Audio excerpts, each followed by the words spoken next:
So we'll be going through seven steps here on how to manage your virtual assistant.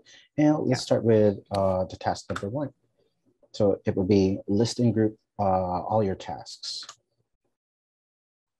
So this is a quick example on how you do it.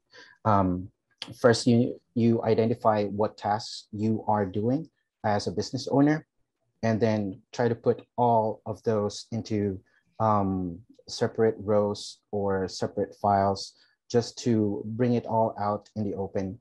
And so you can organize them according to their categories when you proceed to the next steps moving forward after this slide.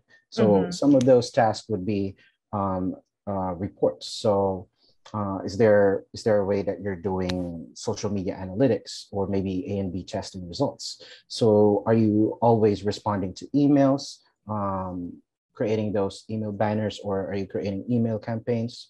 So are you also doing hashtag research for your social media posts? And are you engaging with people via social media? If you receive some comments on your social media posts, if you're following back on these followers that are engaging with your content, and how you're answering these questions, and are you even sending thank you cards to your customers? So all of these tasks, just list them down, and then let's continue the next step.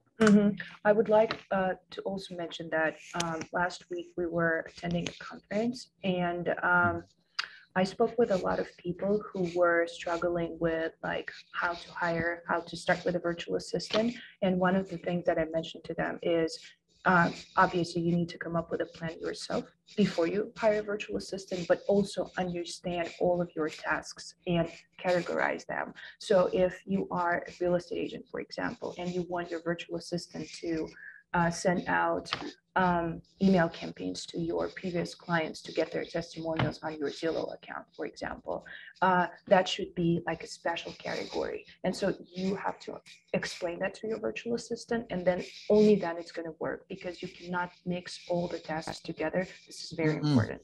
Yeah. I think that's a common challenge, because we hire one VA and we want them to do everything that we think of.